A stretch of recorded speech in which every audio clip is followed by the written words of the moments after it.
नमस्कार, ई न्यूज में देख रहे हैं। अब आपके साथ मैं हूं सुधांशु शेखर। लोकसभा में नेता प्रतिपक्ष और कांग्रेस सांसद राहुल गांधी बिहार दौरे पर पहुंचे।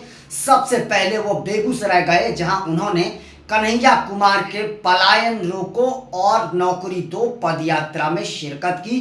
इस दौरान राहुल गांधी का वहां भव्य तरीके से स्वागत किया गया। मैं आपको बताऊं कि कांग्रेस कार्यकर्ताओं ने राहुल गांधी का घोड़े पर सवार होकर स्वागत किया। इस दौरान कांग्रेस कार्यकर्ताओं की भारी भीड़ उनके साथ थी। साथ साथ मैं आपको बताऊं, राहुल गांधी के साथ साथ बिहार प्रदेश अध्यक्ष राजेश कुमार, बिहार प्रदेश प्रभारी कृष्णा लाउरू के साथ साथ कई कांग्रेस के दिग्गज नेता शामिल थे। मैं आपको बताऊं, Rahul Gandhi white T shirt में पदयात्रा में शामिल हुए। 2 किलोमीटर तक उन्होंने पदयात्रा करी। इससे पहले राहुल गांधी ने सभी से व्हाइट टी शर्ट पहनकर ही पदयात्रा में आने को कहा था। हालांकि जो अपील उन्होंने की थी, उस अपील का असर भी देखने को मिला। राहुल गांधी के पदयात्रा में लोगों की भारी भीड़ देखने को मिली। बेगूसराय में पदयात्रा के बाद राहुल गांधी पटना पहुंचे, जहां उन्होंने संविधान बचाओ सम्मेलन में शिरकत की। जी हां, इस दौरान राहुल गांधी बीजेपी और आरएसएस पर जमकर बरसे। संविधान सुरक्षा सम्मेलन को संबोधित करते हुए राहुल गांधी ने कहा कि अगर आप दलित हैं, महादलित हैं, पिछड़ा है, अति पिछड़ा है, आदिवासी हैं, अल्पसंख्यक हैं, तो आपको इस देश में द्वैम दर्जे का नागरिक माना जाता है। जी हां, उन्होंने आगे यह कहा कि देश में 95% दलित, महादलित, पिछड़ा, अति पिछड़ा, आदिवासियों की जो है संख्या है, लेकिन केवल 5% लोग ही इस देश को चला रहे हैं। इस देश के पूरे सिस्टम पर 5% लोगों का ही कब्जा है।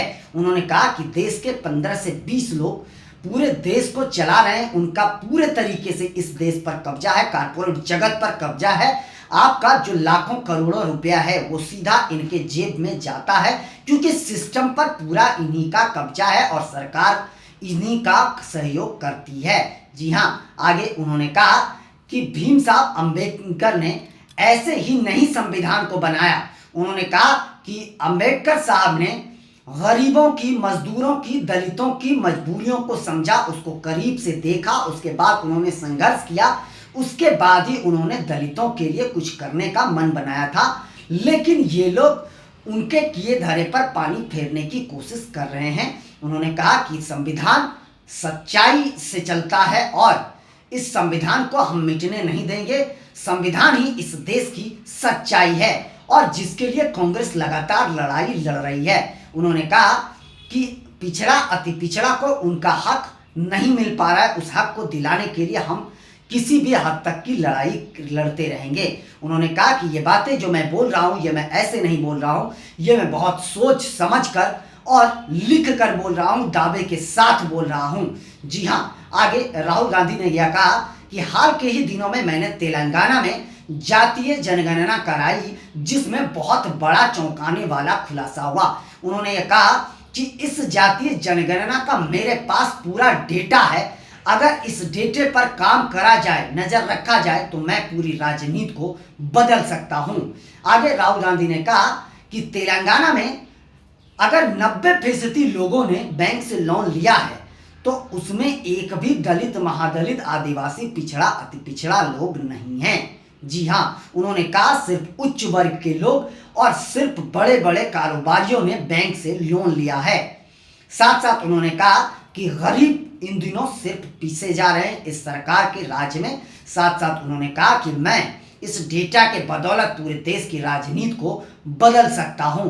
उन्होंने कहा कि गरीब और मजदूरों की स्थिति बद से बदतर होते जा रही है, जिस पर सरकार का कोई भी नजर नहीं है। आगे उन्होंने कहा कि तेलंगाना में जातीय जनगणना हुआ है और उसी तरीके से हम पूरे देश में जातीय जनगणना चाहते हैं, लेकिन यह आरएसएस और भाजपा इस जनगणना को नहीं कराना देना चाहते हैं, क्योंकि इन्हें लगता है कि निम्न जाति के लोग ऊपर बढ़ जाएंगे। आज भी पिछड़ा दलितों की जो संख्या है, जो हालात हैं, वो बद से बदतर हो रहे हैं। उनकी गरीबी जो है और नीचे ही जा रहा है। वह मजदूरी करने को मजबूर हैं। वो मजदूरी करने से ऊपर आज तक नहीं उठ पा रहे हैं, लेकिन हम इस देश में इन दिनों सच्चाई की लड़ाई लड़ रहे हैं। संविधान की लड़ाई लड़ रहे हैं और अंबेडकर की विचारधारा हमारे खून में रग रग में बह रहा है, जिसे कोई मिटा नहीं सकता है। हमारी लड़ाई जारी रहेगी। जब राहुल गांधी बोल रहे थे तो इस दौरान कांग्रेस के कार्यकर्ता भारी जोश में नजर आ रहे थे। वह राहुल गांधी के जयकारे लगाते हुए नजर आ रहे थे। मैं आपको बताऊं कि राहुल गांधी इन दिनों पिछड़ों को अपने पक्ष में करने के लिए जोर शोर से राजनीति करते हुए नजर आ रहे हैं। कांग्रेस को अब लगने लगा है कि पिछड़ा अति पिछड़ा दलित वोटर ही उनकी नैया पार लगा सकते हैं बिहार विधानसभा चुनाव में।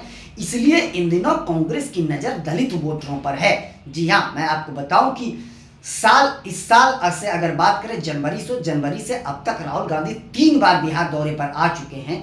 और जब जब वो बिहार दौरे पर आए हैं, वह संविधान बचाओ सम्मेलन का हिस्सा करने आए हैं या किसी महादलित नेताओं की जयंती के मौके पर आए हैं। इस बार भी जो राहुल गांधी आए हैं तो वो संविधान बचाओ सम्मेलन को संबोधित करने आए हैं और इसी के जरिए वो महादलित अति पिछड़ा वोटरों को लुभाने की कोशिश में जुटे हुए हैं।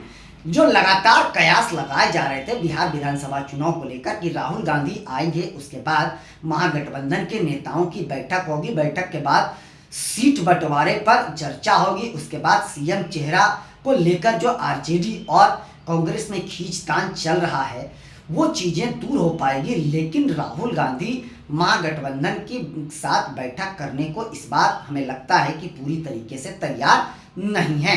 राहुल गांधी ने पूरी जिम्मेदारी लगता है इस बार कांग्रेस की बिहार में वह कन्हैया कुमार और कृष्णा वल्लभ के कंधे पर सौंप दी है। मैं आपको बताऊं कि राहुल गांधी 3 बार बिहार दौरे पर आ गए हैं। इसके अलावा वो कितनी बार बिहार दौरे पर अब आएंगे, क्योंकि विधानसभा चुनाव नजदीक है तो अब केंद्रीय नेताओं का बिहार आना लगातार जारी है। लेकिन इन दिनों फिलहाल महागठबंधन में सीटों को लेकर और सीएम चेहरे को लेकर खींचतान चल रहा था। तो ये कवायद चल रही थी कि राहुल गांधी के आने के बाद महागठबंधन में सब कुछ ठीक ठाक हो जाएगा। लेकिन राहुल गांधी का महागठबंधन के घटक दलों के साथ बैठकों का कोई प्लान नहीं लग रहा है। मैं आपको बताऊं कि राहुल गांधी अब अंतिम कार्यक्रम उनका है कि कांग्रेस के कार्यकर्ताओं के साथ वो विधानसभा चुनाव को लेकर बैठक करेंगे, रणनीति बनाएंगे और आगे किस तरीके से कांग्रेस को चुनावी मैदान में उतरना है इसे लेकर वो अपने कार्यकर्ताओं में जोश भरेंगे, उसे ज्ञान देंगे। जी हाँ, तो राहुल गांधी के बिहार दौरे के बाद से बिहार की सियासत एक बार फिर से गरमा गई है। अब आगे देखते जाइए कि आखिरकार सीएम पद को लेकर महागठबंधन का खींचतान कब खत्म होने जा रहा है। फिलहाल तो ऐसा कुछ नजर नहीं आ रहा है। हालांकि राहुल गांधी के जैसे ही बैठक होगा कांग्रेस नेताओं के साथ, उसके बाद हो सकता है बहुत जल्द इस मुद्दे को लेकर कुछ खुलासा हो पाए। लेकिन फिलहाल इस पर विराम लगता हुआ नजर नहीं आ रहा है। अभी के लिए बस इतना ही, मुझे दीजिए इजाजत। हम अन्य खबरों के साथ भी आप सबों के बीच रूबरू होते रहेंगे। आप सबों से निवेदन है कि चैनल को आगे बढ़ाने के लिए लाइक शेयर सब्सक्राइब के साथ साथ कमेंट करना ना भूलें और आप लोग भी अपना बहुत ज़्यादा ख्याल रखें। तब तक के लिए मुझे दीजिए इजाजत। आप सभी का शुक्रिया।